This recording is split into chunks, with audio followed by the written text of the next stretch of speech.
Franken Tune Franken Tune Studio. Hello and welcome. This is Enrique from Franken Studio. Today I'm going to be working on a sketch here in Affinity Photo. And while I ink, I'll be sharing some random thoughts and tips on digital inking, especially if you enjoy comic style artwork. I'll be using our Splat Inks brush pack for the whole video, but don't worry, you don't need it to follow along. You can just sit back, relax, and maybe pick up a few ideas for your own projects. If you're curious about which brushes I'm using, you'll see them pop up on screen as I go.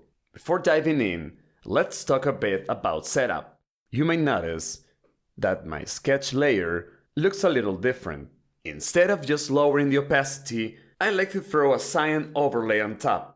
It helps my inks stand out more clearly against the background while I'm working. And it makes spotting mistakes or weak spots way easier. It's a little thing that actually makes a big difference when you're deep into the lines.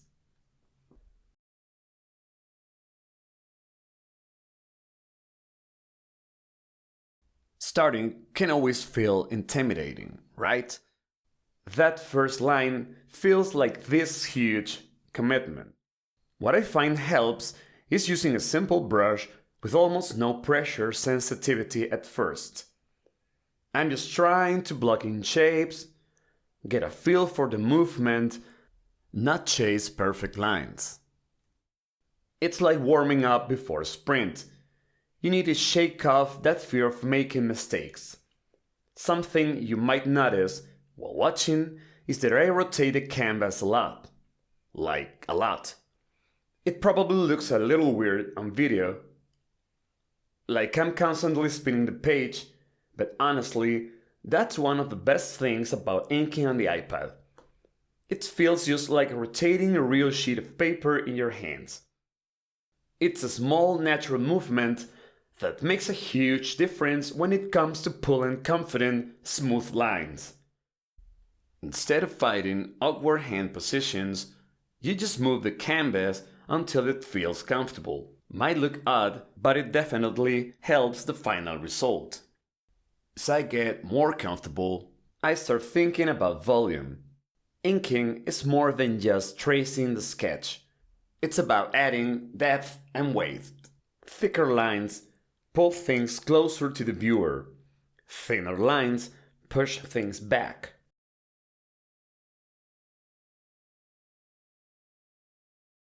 Thinking this way really helps your work pop. Something I always do before tightening anything up is reading the sketch. I don't mean overthinking every line, just taking a minute to mentally map out where the focus should be, what parts are important, what can fade into the background. Inking is a bit like storytelling. You're guiding the viewer's eye even without them realizing it.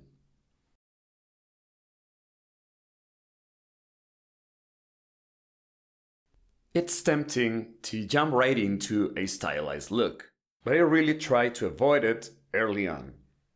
Right now, it's about getting a good structure down. The style naturally shows up as you work. You don't have to force it. If you rush it, your drawing can get stiff really fast. And that's the last thing you want in a lively comic sketch. Once the foundation is there, that's when the fun begins. I switch to lighter style brushes and start playing with line weight and texture. Varying your lines, even slightly, can totally transform the energy of a piece. It gives the eye little points of interest to dance across. Looking back, my inking style used to be way stiffer and more complicated. I tried to make every single line perfect, and it kind of sucked the life out of my drawings. I was focused too much on perfection instead of thinking about the overall picture. These days, my hand is a lot more relaxed. And that's not magic. It's warm-up exercises. It's the same logic as lifting weights. You can't just grab a barbell cold and expect to move well. If your muscles are stiff, your lines are stiff. Warming up before you ink is seriously a game changer. A quick personal note. I've never had a super steady hand. In the beginning, I thought it was a flaw I had to fix. But over time, I realized that a little bit of natural wobble actually gave my work more character. Now, I lean into it. Those tiny imperfections bring an organic quality that makes your art feel more human. But that's only my personal experience. That said, Affinity Photo does offer a brush stabilizer if you want super clean lines. It's a great tool, especially for technical or precise work. I don't use it often myself unless a piece really demands that level of control, but it's nice to have when you need it.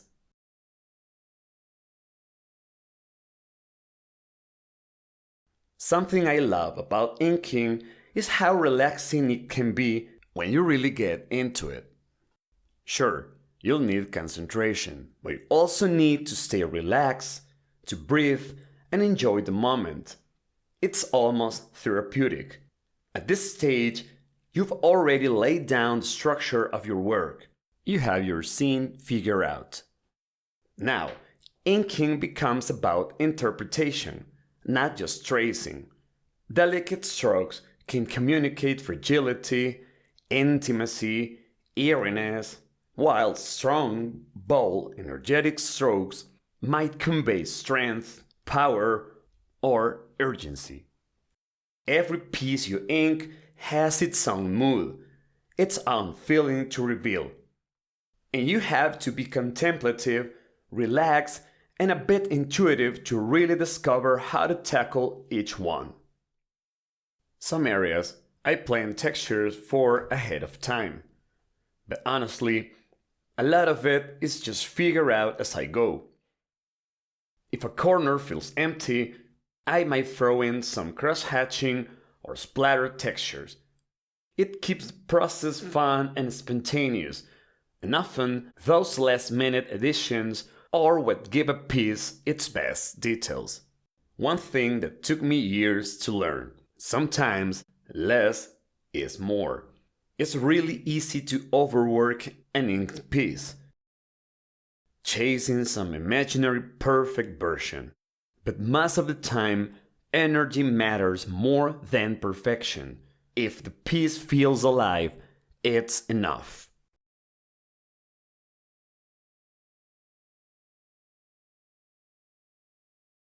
Once the line work feels solid, I start thinking about pure blacks. I love saving this step for the end because it's like the final punch that brings everything together. I don't lasso and fill. I like manually brushing in those blacks with broad marker strokes. Leaving a bit of brush texture visible keeps the piece feeling handmade and lively. One thing I find particularly tricky, and honestly, it's not that I hate it, but it's a challenge, is inking wrinkles and folds in clothing. They look simple, but you really have to concentrate on the flow, how the fabric moves, how it reacts to the surface underneath. Like, if a cloak is sitting over a character's shoulder, the wrinkles need to follow that body language in action. Otherwise, it looks like random squiggles. Practicing wrinkles and folds on their own, away from full drawings, really helped me get more confident when adding them during inking sessions.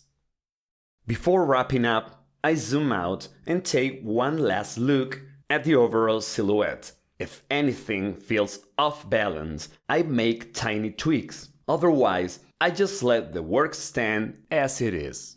Messy, lively, and human. That's the magic of inking. That's it for today. Thanks so much for hanging out. I hope you found a few tips you can use in your own digital inking adventures. Remember, Keep things loose at the start, focus on your shapes, and let a little imperfection to show through. Until next time, happy inking! Franken, two, Franken, two, Franken, two, Franken, two, Franken, two, Franken. two.